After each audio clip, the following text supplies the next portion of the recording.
반갑습니다. 여러분들의 투자가 행복했으면 좋겠습니다. 캐시메이커 문서준입니다. 오늘 영상은 제가 이전에 네옴시티와 관련된 분석 영상을 2부에 걸쳐서 설명을 드렸었거든요. 근데 그거와 별개로 빈살만 왕세자가 이제 우리의 방한을 하지 않습니까? 그러다 보니까 오늘 그 관련 종목들이 좀 들썩들썩을 했어요. 하다가 물론 재료 노출로 인해 가지고 또 대부분은 또 급락을 했는데, 그럼에도 불구하고 실제로 한 20개가 넘는 MOU를 체결을 했기 때문에 그러면 오늘이야 우리 주식이랑 항상 그렇지 않습니까? 재료가 나오기 전에는 올랐다가 그럼 실제로 재료가 나오고 나면 빠지는데, 그렇다고 해서 그러면 이제 이 네옴시티 관련, 사우디 관련 대규모 인프라 투자와 관련된 부분에 있어서의 국내 기업들의 수혜는 없는 것이냐, 이제 끝난 것이냐라고 보면 그건 아닙니다. 하지만 이전에는 어느 쪽에 투자가 진행될지가 구체화되지 않았고, 그러다 보니까 그냥 대충의 전망이 나왔다면, 그러다 보니까 그에 따른 이런 추측성 테마주들이 올랐다면, 이제는 명확하게 투자의 방향이 나왔잖아요. 그렇다면 그걸 토대로 해서 그러면 어떤 것들이 실제가 수혜가 될 것인가, 그러면 오늘 이 재료 노출에 의한 우려감 때문에 빠지는 종목 중에서 어떤 거는 더 들고 가야 되고, 어떤 거는 오히려 이거를 이용해서 저가 매수를 해야 되고, 아니면 어떤 거는 지금이라도 팔아야 되는지를 제가 한번 분석해 보도록 하겠습니다. 일단 먼저 내용은 이겁니다. 보시는 것처럼 네옴시티 프로젝트와 관련된 부분 이야기가 나왔죠. 그 다음에 뒤에도 제가 MOU 맺었던 이 내용을 보여드리겠지만, 수소와 관련된 부분에 있어서의 협력이 굉장히 많이 진행되는 것 같아요, 이번 계약에서. 그래서 수소 관련 쪽에 좀 무게를 뒀고, 그 다음에 에너지와 관련된 부분에는 무게를 뒀고요. 그 다음에 이번에는 체결을 되지 않았지만 가능성을 열어둔 게 두 개가 있습니다. 뭐냐면 방산이랑 그 다음에 원전입니다. 그러니까 제가 영상에서 한번 이야기 드린 적이 있죠. 사우디랑 원전을 우리가 하기가 좀 껄끄러울 것이다. 왜냐하면 사우디와 미국이 여전히 껄끄러운 상황이잖아요. 껄끄러운 상황에서 우리나라 원전을 협업을 하기 위해서는 그 웨스팅하우스의 문제를 해결하고 가야 되거든요. 근데 지금 아직까지 우리나라는 웨스팅하우스와 관련된 문제가 아직 해결이 안 되기 때문에 사우디 입장에서는 그 문제를 해결하고 원전을 하자라고 했을 것 같아요. 그래서 이번에 원전 관련 수주와 관련된 이야기는 아직은 안 나온 거고요. 그러니까 오늘 뒤에도 제가 또 설명을 드리겠지만, MOU 관련 내용들이 대부분 보면 그냥 큰 그림에서 그냥 걸쳐 놓는 거지, 뭔가 딱 구체적으로 어떤 걸 하겠다라는 건 아니에요. 그러니까 큰 그림에서 대충 이 정도는 하자, 이런 걸 할 거야 라는 거고, 구체적으로 뭐는 여기는 얼마, 이거는 아니니까 그 MOU를 보고 여기에 조금 집중을 하는구나라는 걸 우리가 알아서 우리가 투자를 해야 되는 거예요. 그걸 제가 분석해 드리겠습니다. 어쨌든 그래서 이제 원전은 뒤로 미뤄졌어요. 하지만 안 하는 건 아닙니다. 제가 생각해도 안 하진 않을 것 같아요. 이 웨스팅하우스 문제가 풀리면 사우디는 할 가능성이 높고요.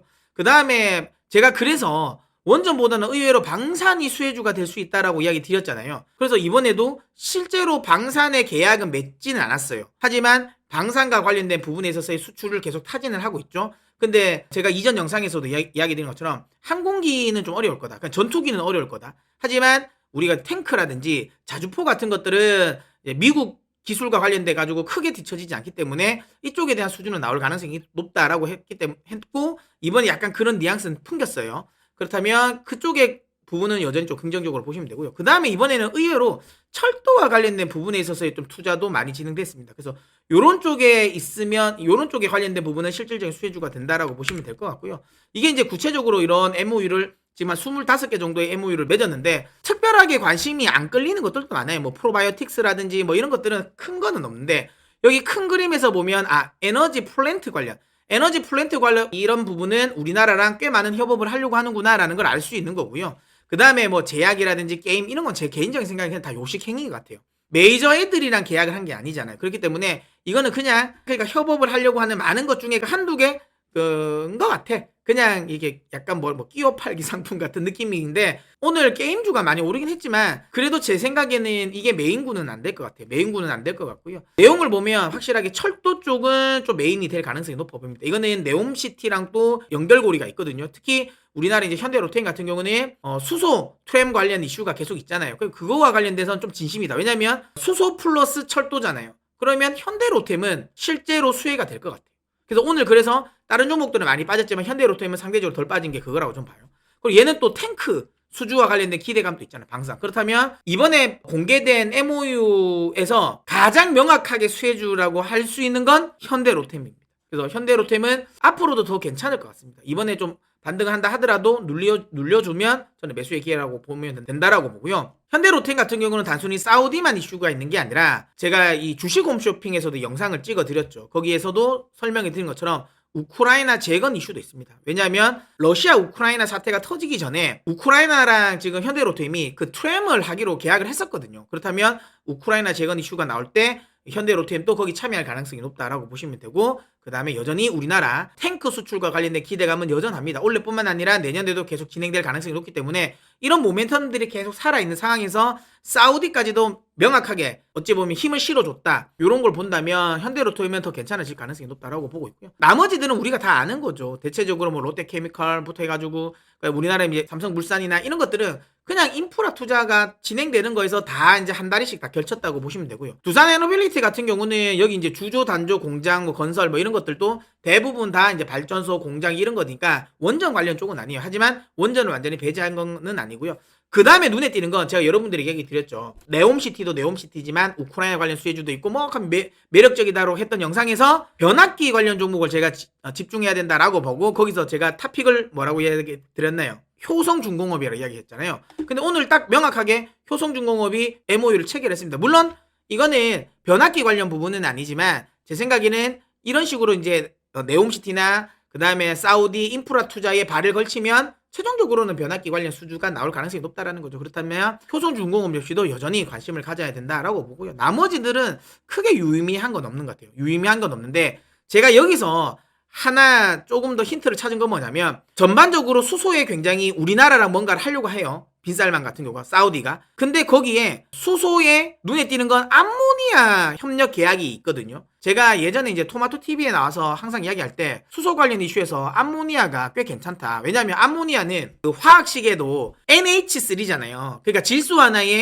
하나가 이 수소를 3개를 가지고 있잖아요. 그래서 여기서 이제 예를 들어 이제 질소를 빼면 이게 수소가 되는 거거든요. 그래서 그 기술이 일본이 가장 발달했어요. 일본이 가장 발달했고, 그리고 아무래도 기체화된 것보다는 이런 액체화 해가지고 운반하기도 훨씬 더 편합니다. 그래서 처음에는 이제 암모니아로 이제 액체로 막 이제 실어놓고, 그리고 보내서 여기에 이제 질소를 빼가지고 수소로 이제 바꾸는 거. 요게 이제 지금 굉장히 시장에서 각광을 받고 있거든요. 요게. 그러다 보니까 이 암모니아와 관련된 부분에 있어서도 사우디가 이야기를 했다라는 거는 긍정적으로 좀 봐요. 그렇다면 그러면 암모니아가 협약? 한국전력? 그럼 한국전력이 수혜주인가? 아닙니다. 실제로 우리나라에서 암모니아와 관련된 부분, 특히 암모니아 수소와 관련된 부분에 있어서의 가장 연구개발, 그 다음에 실제로 양산이 될 수 있는 기대감이 가장 큰 종목은 TKG 휴캠스입니다. 우리 흔히 말하는 휴캠스죠. 휴캠스가 가장 수혜주입니다. 왜냐하면 우리나라에서 그러니까 암모니아를 어쨌든 다루기 위해서는 질산이 필요하거든요. 질산을 다뤄야 되는데 우리나라에서 질산을 다룰 수 있는 회사가 휴캠스밖에 없어요. 왜냐하면 이 질산은 그러다 보니까 이거 진입 장벽이 높습니다.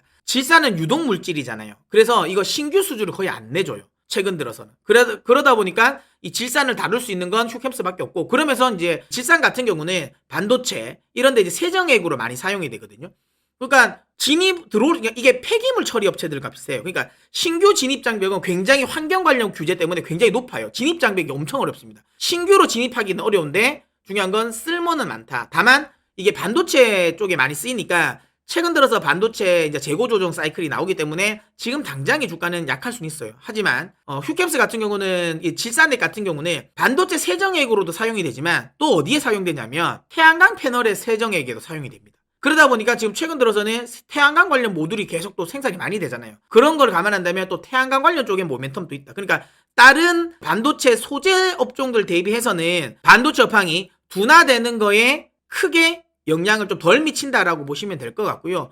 그리고 다시 한번 이야기드리지만 이 휴캠스는 지금 암모니아 수소와 관련된 부분에 있어서의 개발도 굉장히 연구를 굉장히 많이 하고 있습니다. 그렇다면 암모니아 수소 관련해서 실질적인 수혜주는 저는 휴캠스가 될 것 같다는 생각이 들고요.